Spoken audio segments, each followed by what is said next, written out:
Hi, my name is Paul Day, Business Development Director for Clever Lending, and welcome to another Lender Insights video. And thank you for viewing. Now, specialist lending covers many areas, and a lender that is high profile across our space is Shawbrook Bank. Now, given that it's their 10th-year anniversary, we thought it seemed quite apt to get some insight from Shawbrook and their view on the marketplace. And like Clever, they deal in all kinds of specialist finance, second charges, commercial, bridging, specialist buy-to-let. Now, I am joined by Matt Taylor from Shawbrook, and Matt's the Regional Development Manager for Shawbrook Bank. He's been with them only for about 18 months now, 17 months, but he's got a wealth of experience, been in the industry for almost 20 years now, previously worked for other lenders, Interbay Commercial, Fleet, etc. So he has got a wealth of experience. So welcome, Matt. Hi, Paul. Thanks for inviting me. Excuse the pun there. Sorry about that. Right, so it's been a strange period. We know that we're acknowledging the fact it's been a very strange period in life, which is reflected in business for us. But it's flourishing right now and has been for some time. But however, from a lender perspective of Shawbrook, have you found the specialist finance marketplace over the past 18 months? Any particular areas that you think stand out more than others? Yeah, I think, 2020, if we just look back, we were surprised at the deal flow, the number of applications. Obviously, many lenders within our market space did pull back and sort of reduce appetite for a period of time. And we believe as a bank, we sort of kept the doors open, for want of a better word, and fulfilled the sort of needs of landlords and experienced investors that were looking to capitalise on the opportunities that were presented to them. I think moving to 2021, the market's become a lot more liquid, a lot more competitive. We're seeing rate drops now. In terms of patterns, I think definitely remortgages with capital raising for experienced landlords to take advantage of opportunities that have presented themselves. You said that, I mean, you mentioned landlords there in your response. And we are seeing quite a few experienced landlords releasing equity from portfolios to take advantage of those opportunities. So we, like you, we're seeing a lot of that. So what are you seeing? What are you seeing most of currently, and what does a typical deal look like for Shawbrook Bank currently? Well, I'd say the short answer is no two deals are the same. I think here at Shawbrook we lend, literally we do £50,000 loans for a single buy-to-let or maybe a refurbishment of a property, right the way up to complex refinances of commercial portfolios. But I think if I had to summarise sort of one, it would be that capital raise of either lowly geared property or unencumbered property, with a view that people can capital raise and they've got cash there to go out and buy up assets as they see fit. I think one of the byproducts of the pandemic has been that things have sort of slowed down a little bit in terms of sort of getting the transactions done. Yep. But the perception is if they've got the cash there, they're set, they're poised, they're ready to go and can act quickly as opportunities present. Okay, so from a lender perspective, how important, the underwriter's understanding, as you say, you've mentioned about capitalising on opportunities and stuff. How important is it for the underwriter's understanding of the picture that they're giving you, and from a specialist broker perspective, like ourselves? Painting that picture, how important is it to know that as well as having the hard facts? Yeah, absolutely. I mean, this is sometimes referred to as packaging quality. The quality of the case has been presented. For me, packaging quality refers to things like the hard documents we need, the ID, the proof of deposit, such things like that.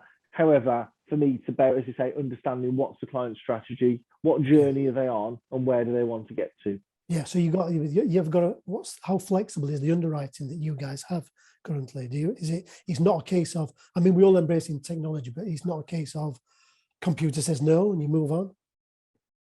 No, I think, look, we are a digital bank. We do utilise systems and technology to help us make the appropriate decisions.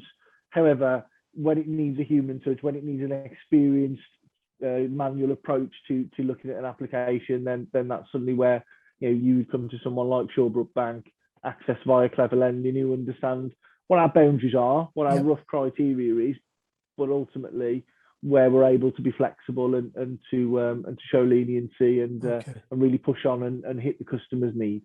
Yeah, you said boundaries there. Now I'm talking about geographical boundaries here. We've seen a lot of desire across the UK, and it does give us some challenges within regions, and not all Mhm. lenders offer that coverage. What areas do you currently have an appetite to lend in, or is it a case of um, everything? Yeah, it's quite wide, Paul. I mean, it's England, Wales, and Scotland. Yep.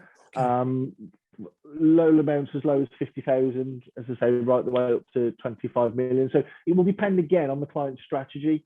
So again, it's up to brokers such as yourself to say, look, this is what the client's strategy is. They're potentially chasing yield, so maybe they're looking up north. Actually, they're chasing capital appreciation. Yep. Maybe it's a client that's looking at properties in the southeast or maybe even London. But again, in our opinion, we've got such a well-rounded proposition with the Right. ability to bridge, to term out deals on commercial and residential, and as I say, a real wide spectrum of assets that we can cover. Yeah. Okay. Well, I mean, you say about wide spectrum of assets. We're seeing a lot of activity that includes an element of refurbishment, just from light upgrading or full change of use, such as a pub into a HMO and so on. And just you mentioned something about earlier about high street, the change in high street, and we've got there is been a change in the high street quite considerably, particularly on the back of 2020.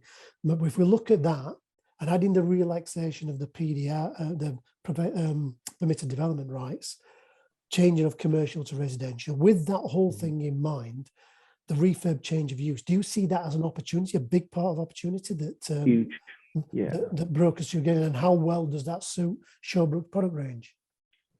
Yeah, exceptionally well. It certainly is. I mean, you mentioned the pub into HMO. That's certainly one that springs to mind. There's definitely a case that we've done together that tick that box.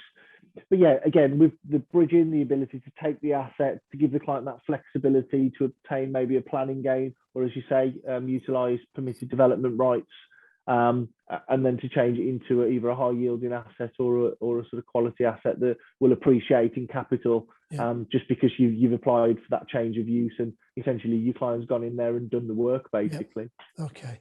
Now, again, we've touched upon this, but it does look and does feel like you look at the statistics on TV and the general feeling in our world, in our space, and it looks like we're trying to get back to normal, getting out on the road and so on, and pushing ahead. How do you see the rest of 21 in a post-pandemic world, in a specialist lending? And what plans, are any plans that you've got in the immediate future or early next year, that you'd like to share?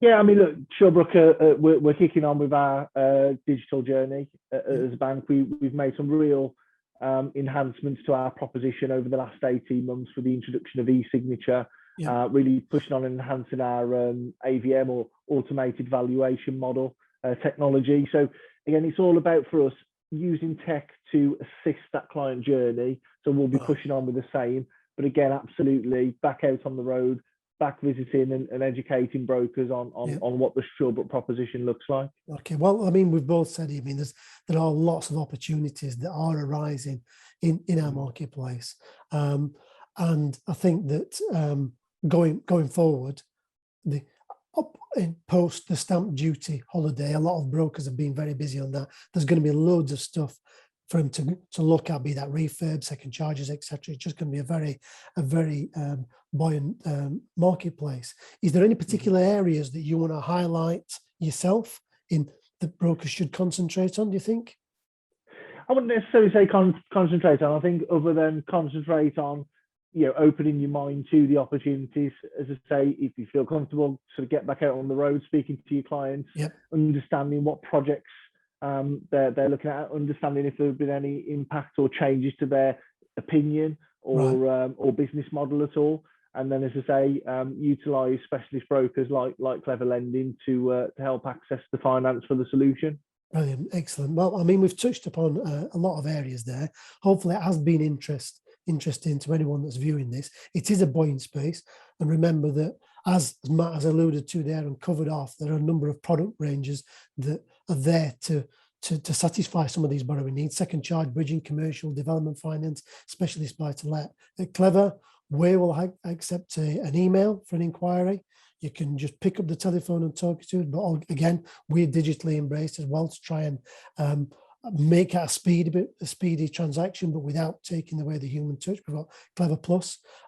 So what I'd like to do is just thank you for viewing today, and thanks again once again for Matt for sharing his view on the marketplace. And I hope you can join us next time in the next Lender Insight video. Thanks, Matt. Thanks, Paul. Cheers. Cheers.